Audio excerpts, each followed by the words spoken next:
2013 সালের শাহবাগের কথা মনে আছে? 12 সালে বা 13 সালে সেই শাহবাগের আর এই শাহবাগের মধ্যে পার্থক্যটা কি?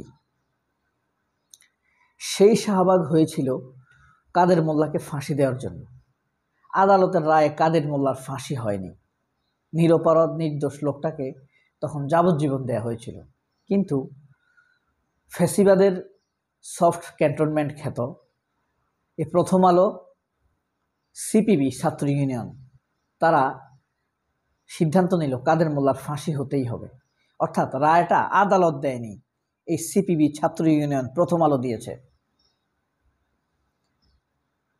তারা আন্দোলন করেছে ফাঁসি দিতেই হবে। সরকারও চাইছে কাদের মোল্লাকে ফাঁসি দিবে, কারণ এই আন্দোলনের রক্ষণাবেক্ষণ আরাম আয়েশ দিয়েছে সরকার, বেনজিরেরা। আর এই শাহবাগ কি চাইছে? সেই আওয়ামী লীগের নিষিদ্ধকরণ চাইছে। অর্থাৎ এই যে বাইতুল মোকাররম থেকে যমুনা হয়ে এখন শাহবাগে অবস্থান নিয়েছে হাসনাত আবদুল্লাহদের নেতৃত্বে বা নাহিদ ইসলামদের নেতৃত্বে। এই শাহবাগ কি চাইছে? এই শাহবাগ চাইছে আওয়ামী লীগের নিষিদ্ধকরণ। আর ওই ইন্ডিয়ান শাহবাগ, ওইটাকে আমি বলি ইন্ডিয়ান শাহবাগ। ইন্ডিয়ান শাহবাগ কি চেয়েছে? ইন্ডিয়ান শাহবাগ চেয়েছে জামাত নিষিদ্ধ করতে হবে, জামাতের অর্থনৈতিক প্রতিষ্ঠান নিষিদ্ধ করতে হবে, নয়া দিগন্ত পত্রিকা বন্ধ করে দিতে হবে, আমার দেশ বন্ধ করে দিতে হবে। তখন দিগন্ত টেলিভিশন ছিল, দিগন্ত টেলিভিশন বন্ধ করে দিতে হবে, ইসলামিক টিভি বন্ধ করে দিতে হবে। এটা চাইছে ইন্ডিয়ান শাহবাগ। ইসলামী ব্যাংক বন্ধ করে দিতে হবে। আর এই শাহবাগ চাচ্ছে খুনি ফ্যাসিস্ট জাতিসংঘ যেই সংগঠনকে সন্ত্রাসী সংগঠন বলেছে, ভলকার তুর্ক যেই সেনাবাহিনীকে সাবধান করেছিল, সেই সেনাবাহিনী আওয়ামী লীগকে রাখতে চাইছে, রিফাইন করতে চাইছে, সেই আওয়ামী লীগকে নিষিদ্ধ করতে চাইছে এই শাহবাগ, হাসনাত আবদুল্লাহরা। এখন কথা হলো, এই শাহবাগ কি জিতবে? ওই শাহবাগ কি জিতেছে নাকি হেরেছে? অর্থাৎ 5 সালে ইমরানের সরকারের নেতৃত্বে যে শাহবাগ হয়েছিল, সেই শাহবাগ কি জিতেছে নাকি হেরেছে? আপনি বলবেন, আপনাকে বলছি, বলেন তো জিতেছে নাকি হেরেছে?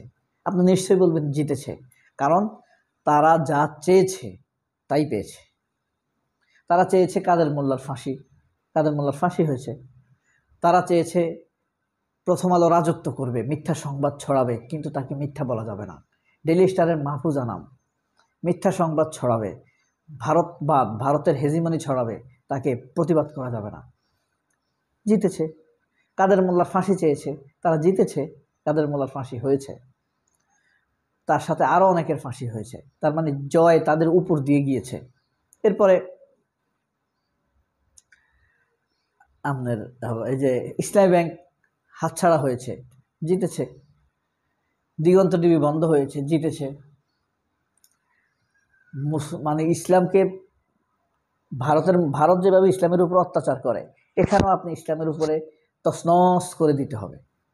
ইসলামকে আপনি জ্বালাই দিতে হবে, একদম উড়িয়ে দিতে হবে। হেফাজতের প্রোগ্রাম, রক্তাক্ত প্রোগ্রামের মাধ্যমে প্রমাণ করে দিয়েছে তারা জিতেছে। কিন্তু আমি বলি হেরেছে। আপনি বিশ্বাস করেন, নৈতিকতার শেল্টার ব্যতীত, সততার শেল্টার ব্যতীত এই পৃথিবীতে কোনো কিচ্ছু টিকবে না। বাকি সব সাময়িক, কিছু সময়ের জন্য, এবং শয়তানের ধোঁকা। এই পৃথিবীতে সত্য এবং সততার কোনো বিকল্প নেই। এটা যদি বুঝে থাকেন আপনি যে হ্যাঁ বিকল্প আছে, তাহলে আপনি নিশ্চিতভাবে পরাজয়ের স্বর্গে আছেন, ভুল স্বর্গের মধ্যে আপনি বসবাস করছেন।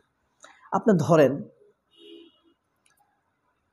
এই যে তারা, আমরা যে ভাবছি যে তখনকার হেফাজত জিতেছে, যদি জিতেই যেত তাহলে এখন তাদের কথা বলার জায়গা থাকতো।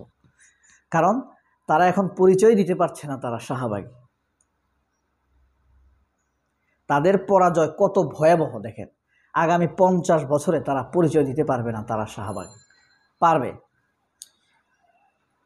এই দেশ সেনাবাহিনী যদি ভারতের প্রতি আনুগত্য করে, এদেশের আমলা সিভিল প্রশাসন যদি ভারতের প্রতি আনুগত্য করে, দেশটা যদি পুরো ভারতের দখলে চলে যায়, তখন তারা বলবে যে হ্যাঁ আমরা জিতেছি। তাও কতদিনের জন্য? তাদের এই দখল যতদিন থাকে ততদিনের জন্য। আমরা বলতেই পারি যে ওয়াকারের আনুগত্য এখন আমাদের প্রতি নাই। হ্যাঁ, সে ওয়াকারের ধরেন পায়ের যে জুতা, তার স্ত্রীর পায়ের যে জুতা ওয়াকারুজ্জামানের স্ত্রীর অন্তর্বাস, এসব কিন্তু এই দেশের মানুষের 1 টাকা 2 টাকা খাজনা ট্যাক্সের টাকায়। এই যে রিক্সাওয়ালা একটা লাইসেন্স রিনিউ করতে যে 20টা টাকা দেয়, এই 20টা টাকা থেকে ওয়াকারের পরিবারের ভরণ পোষণ চলে, দামি গাড়িতে চলে, তার পোশাক পরা হয়, অধ্যত দেখায়। সেই টাকা খেয়ে সে আমাদেরকে ওয়াকার অধ্যত দেখায়। তা এদেশের মানুষের সাথে বেইমানি করে, আওয়ামী লীগকে ফিরিয়ে আনার জন্য সে কাজ করে। তাহলে তার আনুগত্য কি আমাদের প্রতি আছে? না। এদেরকে যদি দখলে নিয়ে যায় তাহলে কিছুদিনের জন্য তারা জিতেছে, কিন্তু ফাইনালি বলতে পারবে না। দেখেন, আপনি আফগানিস্তানের কথা ভাবেন, অথবা আপনি জাপানের কথা ভাবেন। আফগানিস্তানের এক্সাম্পলটাই বেশি তাজা, তাই না?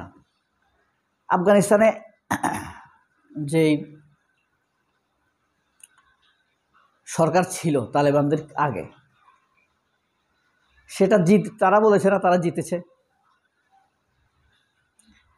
কিন্তু দেখেন 5 বছর 6 বছর 20 বছর আমরা দেখেছি, কিন্তু পালাই গেছে, শেখ হাসিনা পালাই গেছে। তাহলে আসলে কি শাহবাগ জিতেছে? আপনি বলবেন শাহবাগ হেরেছে।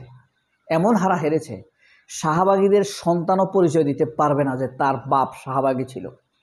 শাহবাগীদের সন্তান পরিচয় দিতে পারবে না তার মা শাহবাগী ছিল। আর দেখেন, এই শাহবাগ হাসনাত আবদুল্লাহদের উত্তরসূরিদেরকে ওয়াকারেরা ভয় পাইয়ে দমিয়ে দিতে পারবে, গলা চেপে ধরতে পারবে, কিন্তু মনে মনে এই হাসনাত আবদুল্লাহর অনুসারীরা শাহবাগ নিয়ে গৌরব করবে। আমি এই ব্যাপারে নিশ্চিত, কারণ এই শাহবাগের হাসনাত আবদুল্লাহদের, সাদেক কায়েম, সিবগাতুল্লাহদের, নাহিদ ইসলামদের প্রধান অবদান এই দেশে। তারা গণতান্ত্রিক আন্দোলনের জন্য সফল হয়ে হাসিনাকে তাড়িয়েছে। ওয়াকারের মতো একজন দুষ্কৃতিকারী, শয়তান, বেয়াদব, দেশদ্রোহী, বেঈমান কুত্তার ছাওয়ের বিরুদ্ধে মানুষ কথা বলতে পারে, এটা আগে কেউ ভেবেছে? এটাই তাদের অবদান। এই শাহবাগ জিতে গিয়েছে বহু আগে। সবাই অনেক ভালো থাকবেন। আল্লাহ হাফেজ। আসসালামু আলাইকুম।